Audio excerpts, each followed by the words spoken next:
Thank you. Now, my paper, I'm afraid, is a bit idiosyncratic, so perhaps I will disappoint you. Nonetheless, I hope not to be boring, so I will try not to be. It seems that Europe's existential condition is plagued by the experience of migration and exile. And exile is the opposed extreme to being and living as a citizen. At least it has been so in the so-called short century, the 20s, and it is again so in these two first decades of the second millennium. The 20th short century, beginning with the First World War, saw as an outcome of that internecine conflict a first massive movement of forced migrations. Anatolian Greeks expelled from a country they have been living, they were living, since Homer's times. Armenians deported into the desert to starve there. Russians to flee from both white and red armies. In the interwar time, there was a strong migratory movement from Eastern Europe to Western Europe states. France, especially. Simenon is a great French novelist. Simenon's first novels are full of Baltic and Polish migrants. Peter the Latvian actually is the first Maigret story. In a later story, Maigret et some more, the killers are a savage gang of Eastern European seasonal workers. Irene Nemirovsky's fine novels, written in the 20s and 30s, are obsessively dealing with the destiny of Russian and Ukrainian refugees, their striving for integration and estrangement, and the more or less failed search of a new home. That huge, eruptive flux of people is well thematized in the novel that perhaps best interprets migrants' odyssey, fears and sufferances, Das Totenschiff, the death ship, published at the end of the 20s and written by B. Traven, actually Ret Marut, himself an exiled, a refugee. Joseph Roth's first novel, Hotel Savoy, is again a story about a refugee coming from Russia, a Heimatlose, a stateless young man through whom you find represented what many at the time considered the scum of earth. Friedrich Glauser, a wonderful German-Swiss author, tells stories about working-class people wandering around Europe to earn a miserable living. Nina Berberova, literary miniatures, for instance, Chronique de Billancourt of Władysław Chadasiewicz. Her husband's great novel, Necropolis, written in Russian, are the expression of a despair and a nostalgia that can only be fed by the memory of the lost mother Russia. And then we had fascism and the Nazi dictatorship, literally producing millions of people without a home and a passport. Klaus Mann, Thomas Mann's son, is one of them and writes about them. Beginning in 1934, with Flucht in den Norden, whose English title is Journey into Freedom. Erich Maria Remarque develops an epic of the German stateless in writing novels so moving and influential such as Arc de Triomphe or Eine Nacht in Lissabon. Stefan Zweig's book on the lost world of pre-totalitarian Europe Die Welt von gestern, beautiful book, is a refugee's work, and it is only possible from the exile perspective. The lost world is the one rooted in citizenship and Heimat. Two things that to the Austrian writer now seem somewhat utopian. Öden von Horvath, theater and novels can only be understood and appreciated from the vantage point of the exiled and wanderer. Not to speak of the great trilogy by Leon Feuchtwanger, dealing with the end of the Weimar Republic, whose third and final volume is significantly entitled Exile. Indeed, a novel about the German refugees in France and their via crucis. We are on the move. We read In Transit, the novel by Anna Segers, elaborating about her escape from the France occupied by the Germans. Ein Gast auf dieser Erde, such is the subtitle of Tarabas, one late novel by Joseph Roth, speaking once again of an exiled. And the protagonist of Roth's last moving novel, published in 1939 in the Netherlands, the visionary Die Legende vom Heiligen Trinker, is once more a migrant. He's a desperate, poor, permanently drunken Polish tramp wandering in the Parisian streets in search of a few coins. That was a time when one seemed to lose one home after the other, when the experience of fatherland crumbling down and imposed exile, impending anew, was once and again rehearsed in Europe. This saw 100,000 times kidnapped. Joseph Roth saw and said it. One loses one home after the other.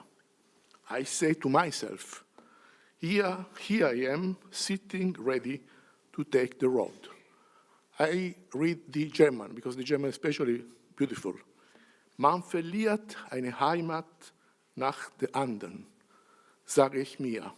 Hier sitze ich am Wanderstab. After World War II, the forced migrations will not stop. Just the contrary, they will recommence and go in full swing. We shall have a general exodus from Eastern Europe. Entire populations deport, better or worse, from one region to the other. Germans expelled, Poles expelled and relocated where another people used to live, Breslau becoming Wrocław, Stettin, Szczecin, Königsberg, Kaliningrad. Later, in 1956, we had the Hungarian refugee wave. People were received in Austria, indeed, and other Western European countries. And then the Pieds Noirs fleeing Algeria, etc., etc. Now, one important part of this migratory tragedy was played in the Iberian Peninsula after 1939. In that year, as is well known, General Franco won the Spanish Civil War. About 1 million people were forced to leave the country, not to be slaughtered or sent to concentration camps. Entire villages and districts of the Spanish regions were in movement, especially towards France, and the more fortunate few towards Mexico and other Latin American countries. An entire culture, the civic, republican, Spanish intelligentsia, was forced to flee. So exile was a common experience for an entire generation of Spanish intellectuals. It was their destiny and their final destination. Many of them did not survive to see Franco dying. and democracy being restored in Spain. Among these, there was Max Aub. He died in Mexico in 1972, 3 years before the Spanish dictator's definitive agony. Aub had been already quite well known before the Civil War, a young novelist and poet developing his views on literature in the company of artists like Federico García Lorca or León Felipe and Luis Buñuel. García Lorca, we know, was massacred in Granada.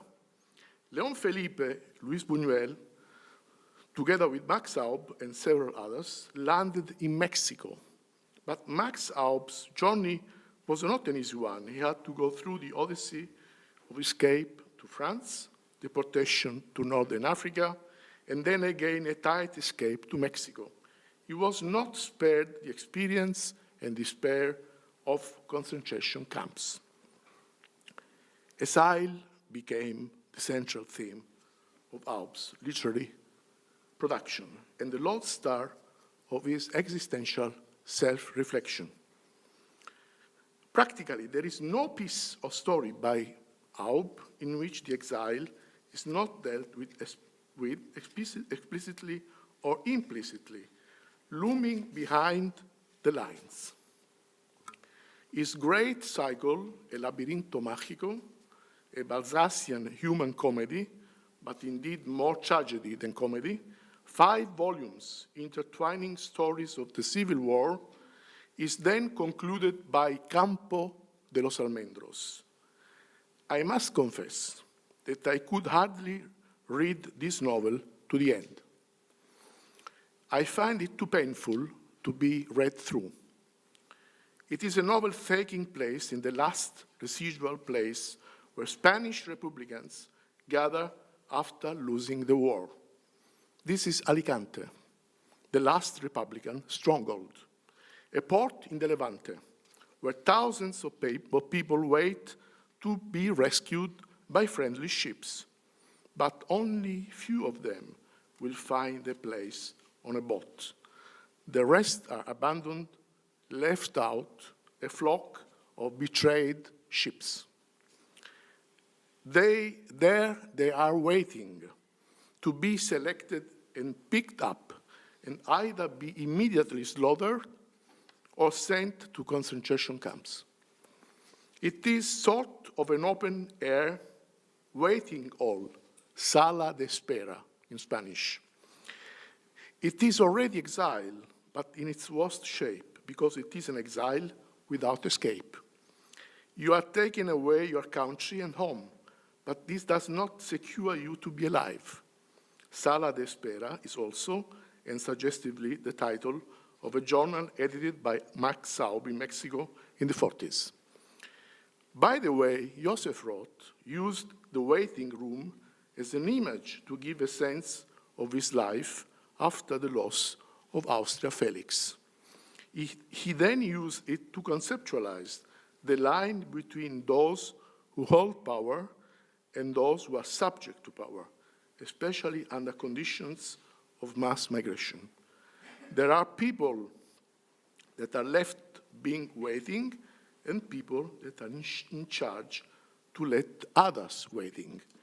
Ich habe mich gewöhnt, die Menschen in 2 große Gruppen einzuteilen. In jene, denen das Vorzimmer ein Stück Leben bedeutet, und in solche, die keine Beziehung zum Vorzimmer gefunden haben. In solche, die warten, und in andere, die warten lassen. Leon Feuchtwanger's 3 thick volumes on the Weimar Republic and disaster, and the destiny of German Democrats and Jews is given the name of Wartesaal Trilogie, Sala de Espera. Without hope, but with despair. This is exile. And many do not bear it. Campo de los Almendros is a place where people massively suicided. And we might remember, Ernst Toller committed suicide in New York, Stefan Zweig will suicide in Brazil, and later Klaus Mann took his own life in the French Riviera. Max Aub will come back to Spain for a short visit only 30 years after. In 1969, it is September 1969, when after so many years he comes back to his town, Valencia. One morning, he timidly approaches the house where he was living in the 30s. It is a bourgeois, gorgeous white building of French style. He enters into the hall of the great building.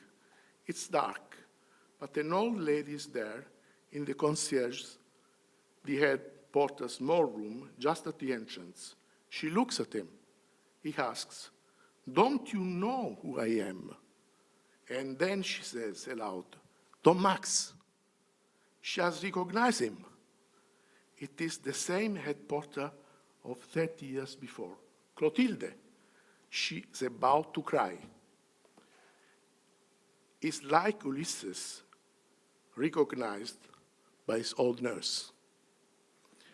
All this is told in the book that is the result of the first coming back, La Gallina Ciega. Actually, a diary of his visit, with the sentiment of exile, is distilled in every word.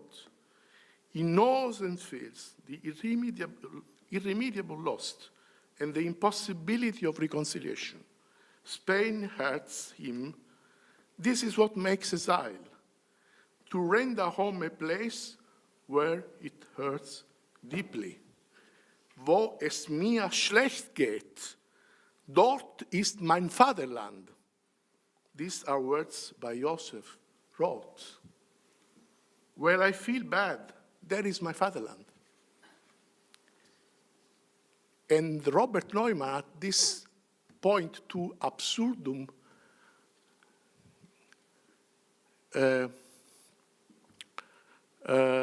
brought ubi bombe, ibi patria. Where I'm bombed, there is my home. This is what exile produces. Citizenship is an impossible experience of suffering and concern. I suffer because I'm concerned. And if I'm concerned, this is my fatherland. But the suffering of the exile, which is a radical form of concern, might sometimes express the real participation that makes one a citizen, so that we, the exiled, are converted into the real Spaniards. This says Max Aub. And the ones quietly sleeping in their beds in the Iberian Peninsula are stripping off their assumed and pretentious nationality.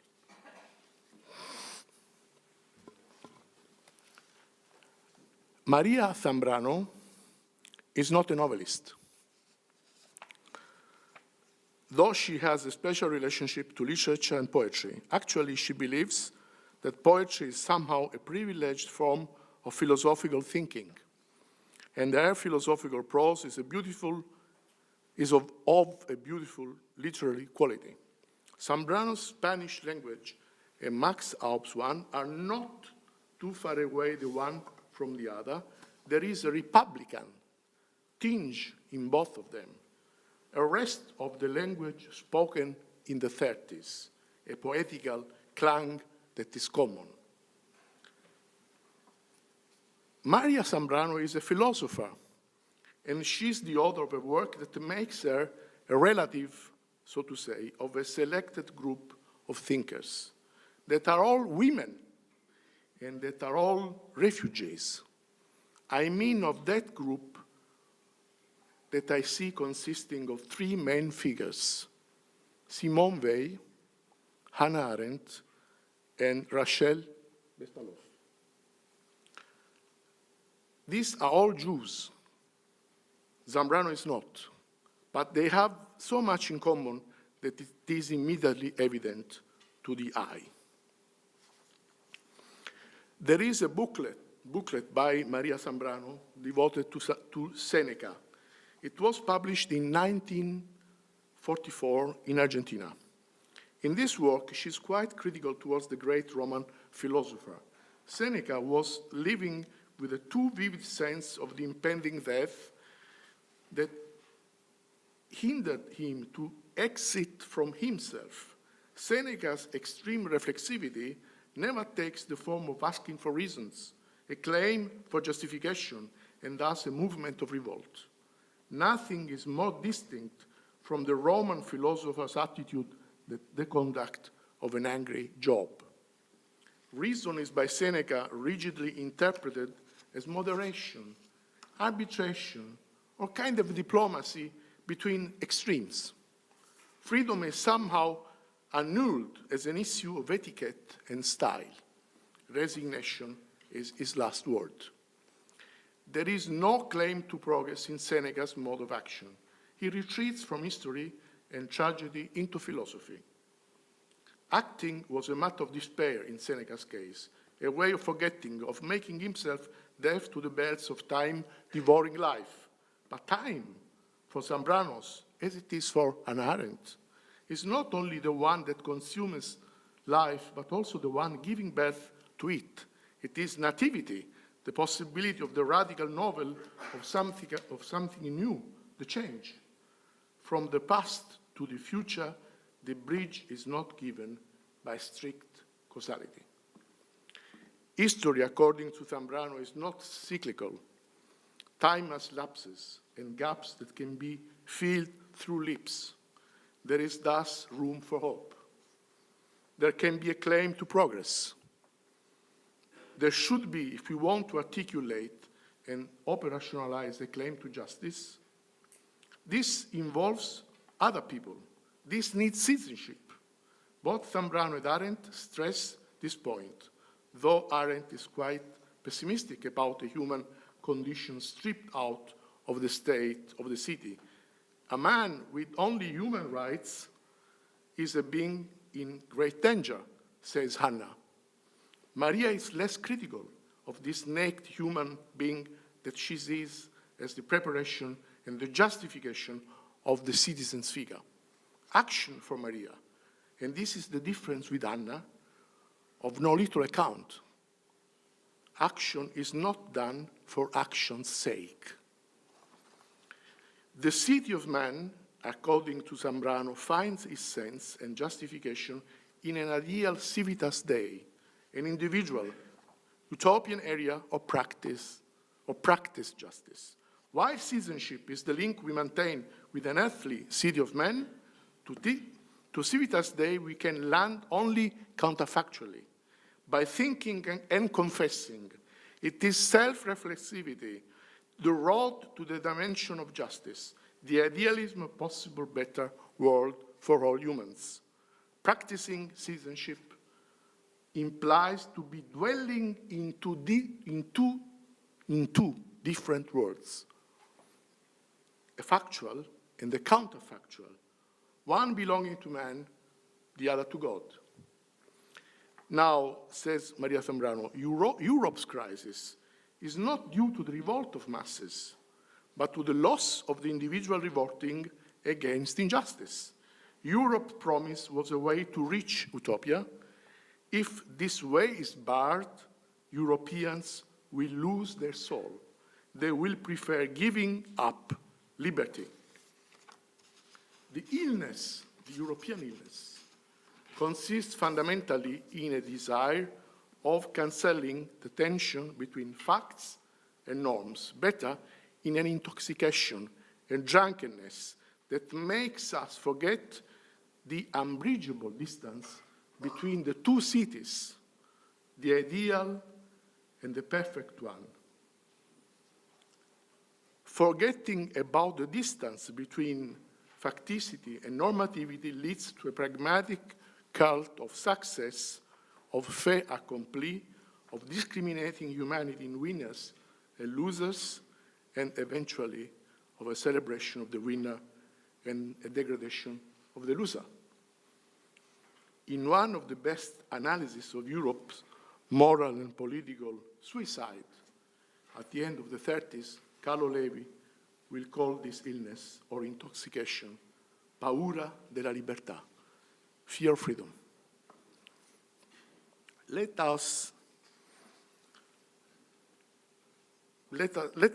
me now, quite shortly, articulate the two different ways on citizenship and exile expressed by Max Aub and Maria Zambrano.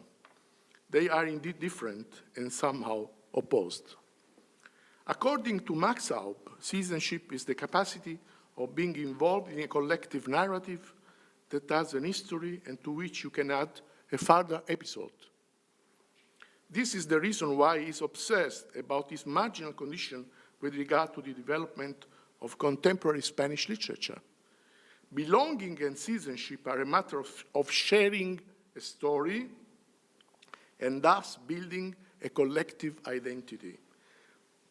It's taking part to a chain novel enterprise. If you are not able to add a new chapter by deeds, however, by action, then you have been relegated into an exile dimension. You are a citizen if you don't feel comfortable in such capacity. You are a citizen if you don't feel comfortable in such capacity. A city, a home, is where you have worries and concerns. Since you have vivid memory of what went and is going wrong, a paradise is just the opposite of a city, since it would be a world without memory and concern. I cannot get back to Spain, he says to himself, once back in his beloved country after 30 years of exile, because there, here, in Spain, I cannot do anything. According to Maria Zambrano, citizenship is a quite different experience from the one we can derive through Max Aub's considerations. It is rather a default position where you can go back once you have been examining yourself in a solitary mood. A radical reflexivity of this kind might be, however, a disgrace, but only if you do not have any longer, or if you have lost forever, that default place to refer back.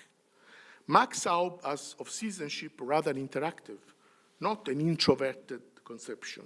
Citizenship is a matter of your relationship to other fellow people, and it necessarily has an institutional dimension. Citizenship is immediately made giving access to political rights. Zambrano has rather a monological, somehow introverted idea of citizenship. This is the bedrock that makes the exercise of radical self-reflexivity possible, avoiding its slipping towards self-destruction. According to Zambrano, you examine yourself, you reflect on your life in an act of confessing. Self-reflexivity here means confession to yourself and to the entity that is overlooking your life. God, that gives you a reason.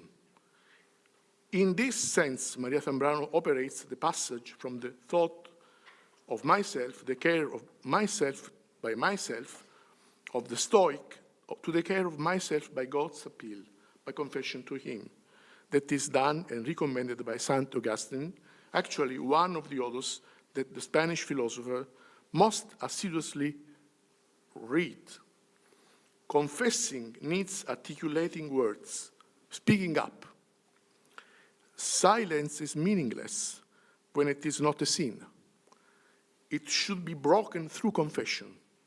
This is why Ortega y Gasset's silence about the Spanish Civil War is so deeply disturbing, because it contradicts the requirements of self-reflexivity, which is the one privilege of philosophy. It was as if Ortega were not able to see what was going on in Spain after July the 18th, 1936. Unable to have an opinion about the Spanish Civil War, as if he stopped thinking at all. This is especially appalling if one agrees with Zambrano's claim that philosophy refers to poetry as its special form of expression. Poetry can never be done and received in the shape of silence. It is a music, but with propositional content. It needs words, a voice, as it is the case of confession and reflexivity, by which one cannot remain mute, but has first to convey a meaning to oneself. Citizenship, in this perspective, is the language by which those confessing words could be said and understood. It is also a space, a precinct, a house, where those words could be freely expressed and have a secured echo.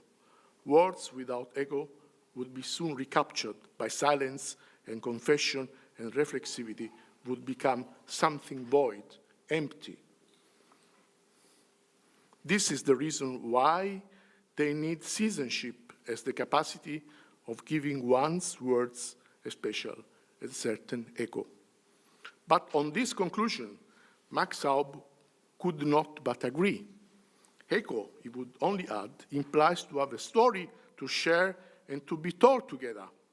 If you might be an exile alone, lost to the others, and exile actually makes you prone and prey to loneliness, you cannot be a citizen in a solitary mood without others to embrace you as their fellow countrymen. Max Aub's most famous and intense piece of theater is San Juan, published in 1943, shortly after his arrival to Mexico. In this piece of theater, Aub summarizes his experience of exile and wanderer through France and Northern Africa. The story is that of a boat of Jewish people fleeing Nazi persecution, and trying to find a country where to get refuge. They are seeking for asylum and a safe place, but this secure haven is cruelly refused to them. They are not allowed to land in any port. No country accepts them as refugees. No state wants them. So the boat has to go back into high sea and recommence the quest of a safe haven. The people on the boat are not only no longer citizens, but not yet refugees. Asylum is denied to them. They are worse than refugees. They find themselves stuck into a much more primordial condition, the one that tries to get the status of a refugee.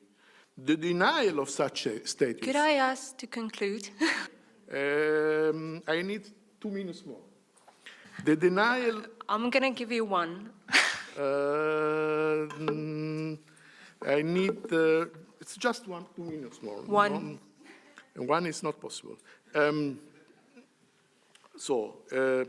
people on the boat are not only no longer citizens, but not yet not yet refugees. Asylum is denied to them. They are worse than refugees. They find themselves into much more primordial conditions, the one that tries to get the status of a refugee. The denial of such status makes them even less than naked human beings.